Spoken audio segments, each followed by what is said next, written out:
Mrs. Wansker to appeal. Mrs. Rebecca Wansker of Coney Island was convicted of manslaughter in the first degree. Yesterday, she obtained a certificate of reasonable doubt.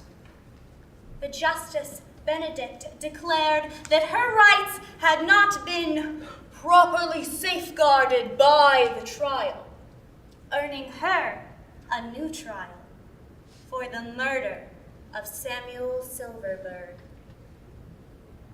This is the story of Rebecca Wansker. Now you may have noticed that my name is Rachel Wansker. This is not a coincidence. Rebecca is my ancestor. She is my flesh and my blood. And I imagine Rebecca Wansker. She looks like me. She's little and fierce, only she's 15 years old, and she's wrapped in a woolen coat, leaving behind everything and everyone she'd ever known. I can see her stepping off the boat with her husband Harry into the New York City of 1890. She squeezes his hand tightly as she gapes in awe at the Statue of Liberty. It's huge. It's French. The symbol of American freedom is an immigrant and a woman of color. Green, but a color. Rebecca and Harry were looking for a beacon. They needed an escape from the occupied Poland they used to call home. Invaders from Russia and Germany wanted to eradicate all Polish culture, language, and religion, which was really just code for Jewish culture, language, and religion. Rebecca and Harry needed a place where they could work hard and build a new life for themselves, free from religious persecution and forced military conscription. So ironically, they came to America.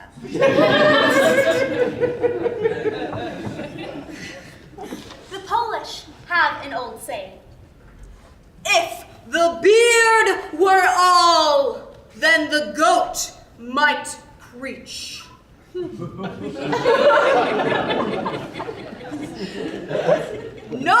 knows what this means. But that didn't stop Rebecca and Harry from starting a family on West 17th Street in a Jewish neighborhood on Coney Island.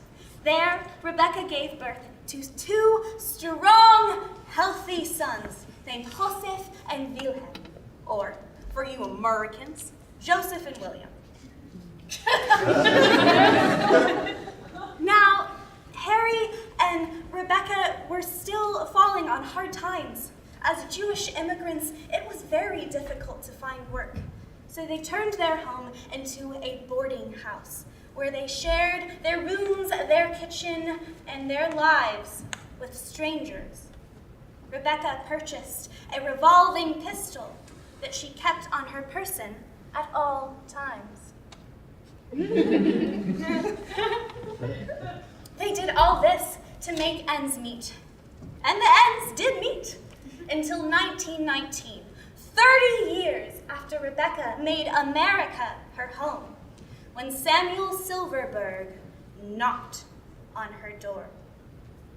Now, not much is known about Samuel Silverberg. In my head, he has a big, greasy handlebar mustache and tiny little chicken eyes and a yarmulke the size of my face! He probably just looked like a regular guy. Most bad guys do. He also had a wife named Rebecca and a tiny 8-year-old daughter named Yetta. The Silverbergs moved in with the Wanskers, and Mr. Silverberg made himself at home. He got comfortable, too comfortable. His rent came later and later until it didn't come at all, and Rebecca was fed up. They have an old saying in Poland: take heed of enemies reconciled, and of meat twice boiled.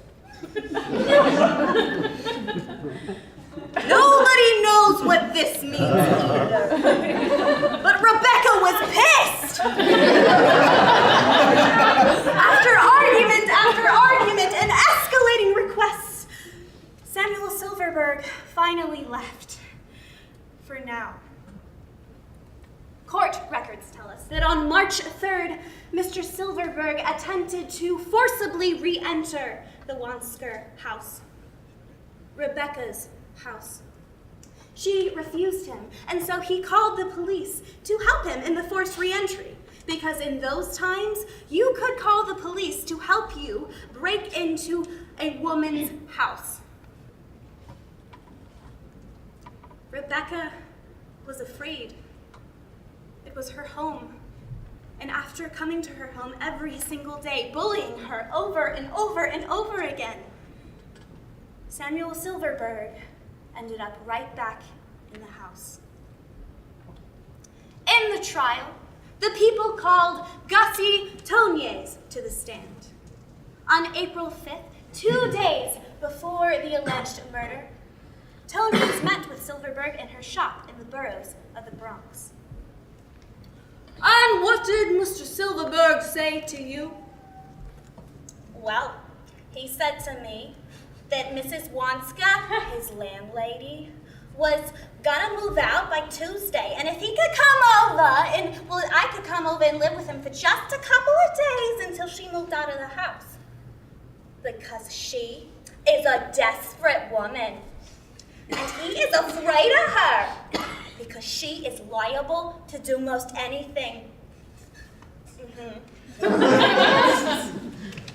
This testimony was met with objection, with exception, motion to strike out, and then exception.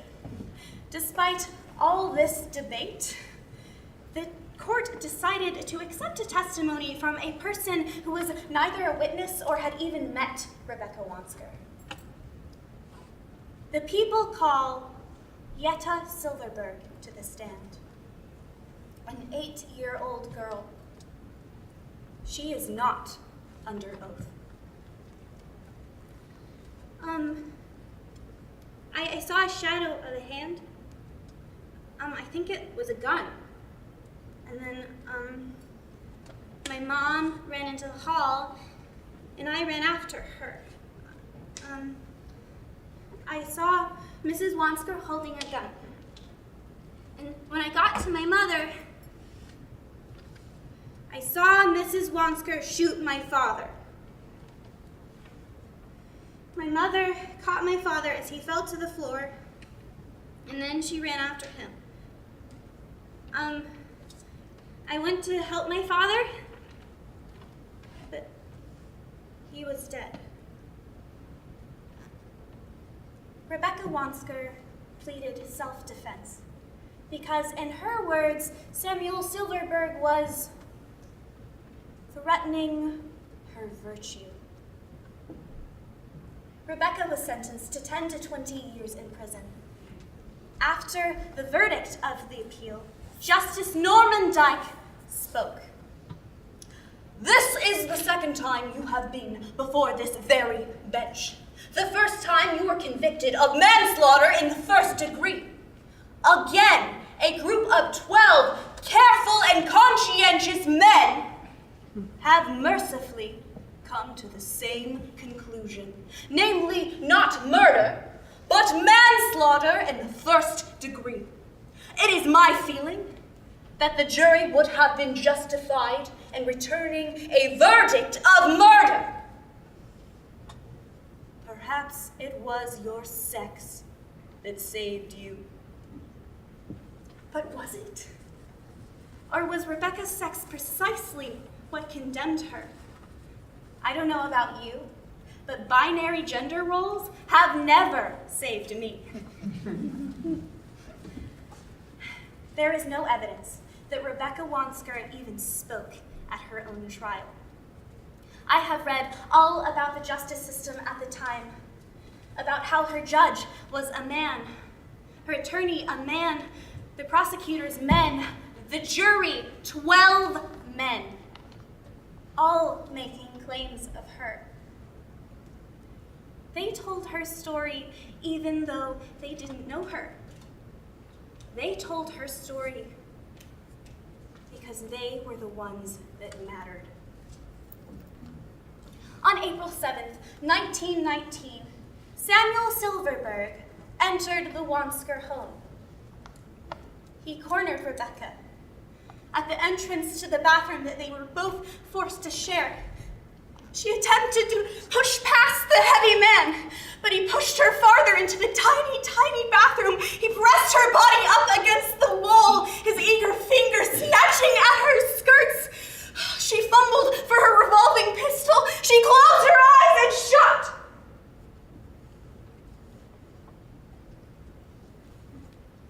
They have an old saying in Poland. Where the devil will not go, he will send a woman. On April 7th, 1919, Samuel Silverberg exited her life. Today, women still struggle to tell their own stories. I know that I do.